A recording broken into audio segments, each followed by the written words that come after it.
Assalamualaikum warahmatullahi wabarakatuh. Waalaikumsalam warahmatullahi wabarakatuh. Selamat siang Bapak. Siang, Bu. Mohon maaf saya mengganggu waktunya Bapak.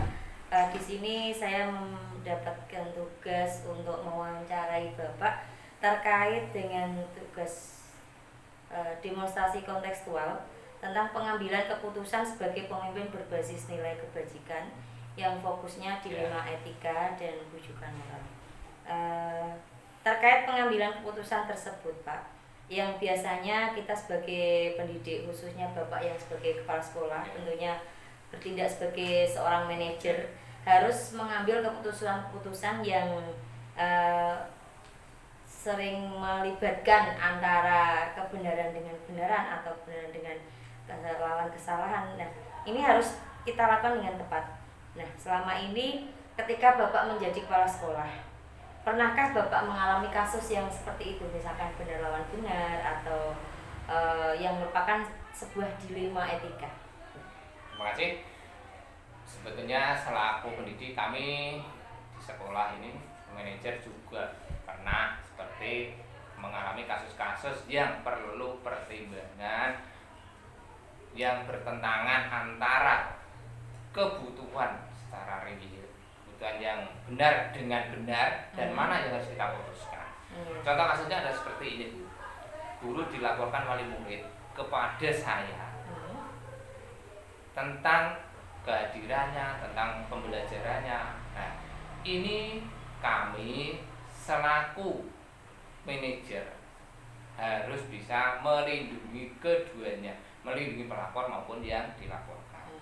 Ini sudah menjadi pertentangan bagaimana saya mengambil keputusan agar tidak saya memberatkan kepada mereka atau merugikan bagi pihak pelapor maupun bagi yang dilaporkan.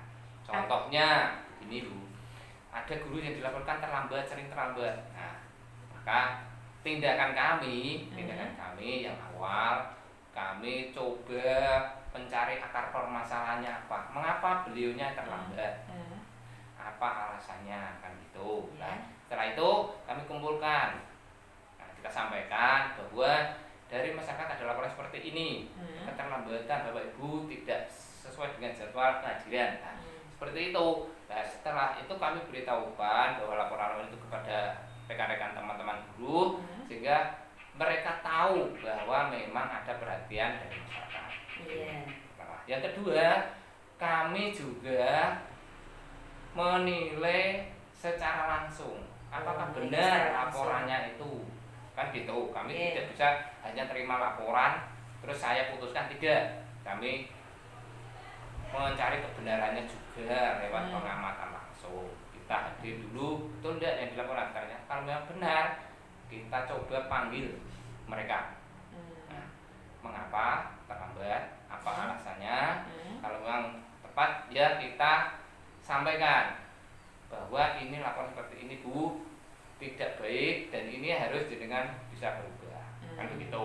Nah, setelah itu dikasih pembinaan, Pak, ya? Ya, dibina, diberi arahan bagaimana sebaiknya, sehingga laporan yang disampaikan masyarakat betul-betul kita tangani tanpa merugikan pihak yang dilaporkan. Nah, setelah itu walaupun begitu, tentu kita selaku manajer tidak selesai di situ. Nah, jelas tidak selesai. Kita setelah mengambil keputusan perlu kita evaluasi. Ada tidak perubahan dari tindakan mereka? Kalau memang berubah, itu berarti kan tindak lanjutnya kita harus memotivasi guru agar lebih baik, lebih ditingkatkan.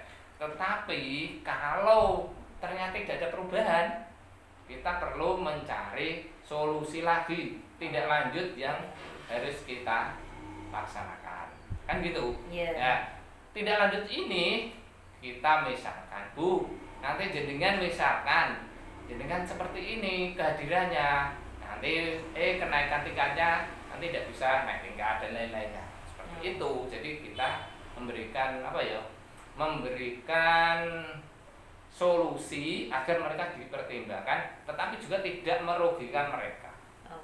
Dan keputusan yang saya ambil, keputusan itu tidak istilahnya apa yang harus saya putuskan. Ini kan ada pertentangan antara saya menerima laporan dari wali murid dan melindungi guru saya, kan gitu.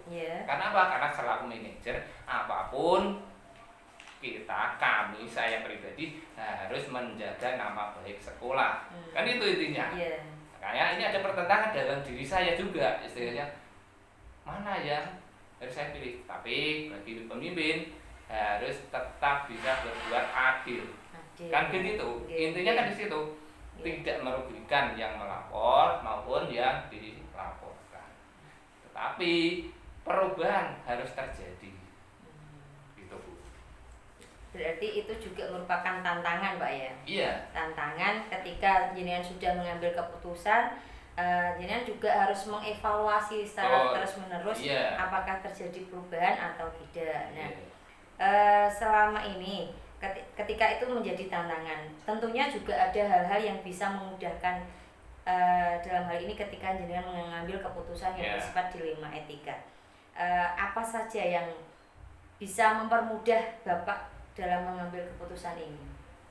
Agar kita bisa mempermudah, istilahnya bisa diterima keputusan yang saya ambil, kami biasanya melakukan komunikasi secara intensif kepada guru, kepada teman-teman, khususnya yang dilaporkan, karena itu berkaitan dengan sekolah kita, kinerja kita, sehingga kita perlu istilah kita itu tidak berat sebelah, tetap harus mengedepankan bagaimana aspek baik ke depan yang harus kita jaga.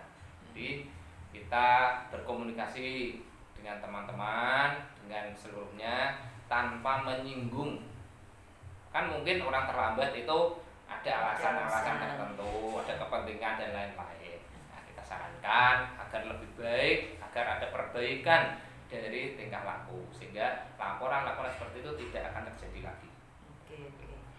Nah, ketika jenengan menyelesaikan hal itu, apakah ada tata kala atau jadwal tertentu dalam menyelesaikan kasus-kasus ini, Pak? Untuk menyelesaikan kasus laporan itu tidak instan, tidak bisa kita lakukan ini laporan selesai hari ini, tidak bisa. Tetap saya harus jadwalkan, dijadwalkan. Kemudian kita harus melalui pengamatan juga, mencari bukti-bukti. Nah, baru kita bahas permasalahan akarnya apa, bagaimana penyelesaian. Jadi kita tidak bisa menyelesaikan masalah itu ada laporan langsung selesai, tidak, tapi kita bertahap, kita melalui urutan sesuai dengan penyelesaian masalah, pemecahan masalah. Nah, misalkan Pak ini ketika jenengan sudah menjadwalkan, kemudian ada yang menerima, ada yang tidak. Nah, apakah ada hal-hal yang Bapak lakukan yang sekiranya Bapak anggap lebih efektif dalam mengambil keputusan ini? Baik. Ketika misalnya kita sudah jadwalkan, saya sudah menemukan fakta-fakta, bukti-bukti pelanggaran dan sebagainya. Ya, mudahnya seperti itu. Tetapi ketika saya mau mengadakan pembinaan, ternyata ada sebagian yang tidak bisa hadir, ada alasan ini dan itu, kan begitu. Nah, maka jalan satu-satunya kita jadwalkan ulang kalau tidak ada kegiatan lain. Tetapi kalau memang itu mendesak, segera kita pecahkan.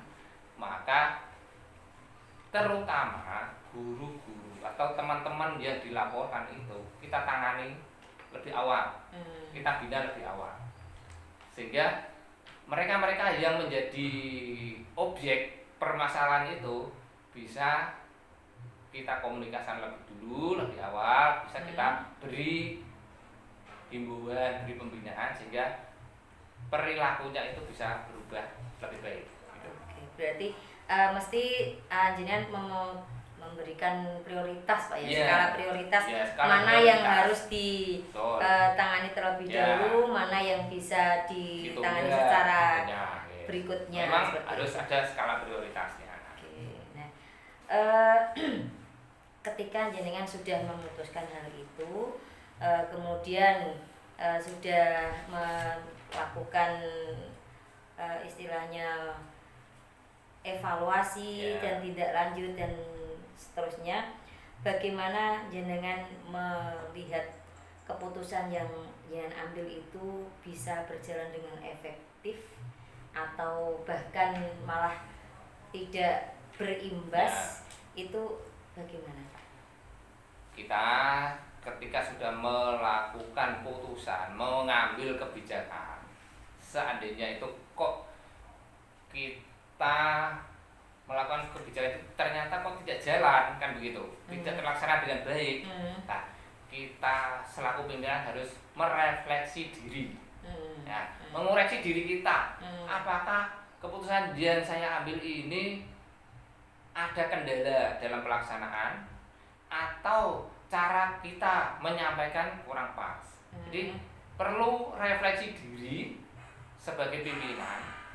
Apakah apa yang kita sampaikan, saran maupun pendapat yang kita sampaikan itu bisa diterima tidak? Nah, ini bisa membuktikan bahwa kalau memang kebijakan yang kita ambil itu bisa diterima, artinya apa yang kita komunikasikan itu kan berjalan. Tetapi ketika tidak efektif, tidak bisa dijalankan, maka kita selaku pimpinan harus mau dievaluasi. Nah, berarti kita pun juga menerima masukan, Pak, iya, ya, artinya betul. seperti itu. Jadi kita perlu juga, misalnya gurunya ada guru yang Pak ngono juga gak cocok Pak, nah, itu kita terima, itu masukan kita sebagai pemimpin. Janganlah kita sebagai pemimpin, walaupun kita sebagai manajer otoritas tidak, tetapi kita perlu mendengar aspirasi dari teman-teman juga. Nah, itu karena apa? Fungsinya untuk memperbaiki diri kita. Kan gitu. Dari semua yang telah Bapak sampaikan, saya menjadi bisa menangkap bagaimana ketika Bapak mengambil keputusan yang bersifat dilematik ini, yang tentunya ketika sudah melalui pertimbangan-pertimbangan, prosedur-prosedur, kemudian juga sudah dievaluasi, direfleksikan, nantinya keputusan yang akan diambil ini akan bisa berjalan dengan baik, dan di kemudian hari semoga tidak terjadi kasus yang seperti itu lagi. Terima kasih Bapak atas waktu yang telah Bapak luangkan untuk bisa berbagi sharing tentang pengambilan keputusan terhadap dilema etika ini. Sangat menarik sekali dan sangat bermanfaat buat saya, khususnya calon guru penggerak. Semoga nanti apa yang telah Bapak sampaikan ini kedepannya bisa saya implementasikan dalam sekolah kami ketika nanti mempunyai kesempatan untuk menjadi pimpinan seperti Bapak. Terima kasih Bu. Kayak seperti itu ya bisa saya sampaikan. Saya pribadi mohon maaf kalau memang yang saya sampaikan kurang pas dengan apa yang diharapkan, karena ini semua adalah pengalaman yang pernah saya alami dan yang terjadi juga di sekolah-sekolah pada umumnya, sehingga kita juga harus istilahnya mengoreksi diri kita juga gitu.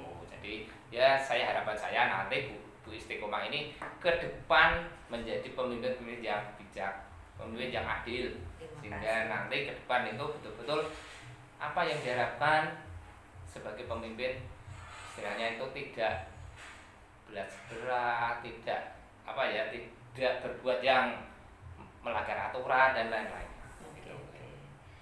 Terima kasih atas waktunya Pak, dan saya kira cukupkan sekian dulu dari wawancara saya. Kurang lebihnya mohon maaf dan saya akhiri. Assalamualaikum warahmatullahi wabarakatuh. Waalaikumsalam warahmatullahi wabarakatuh. Sip.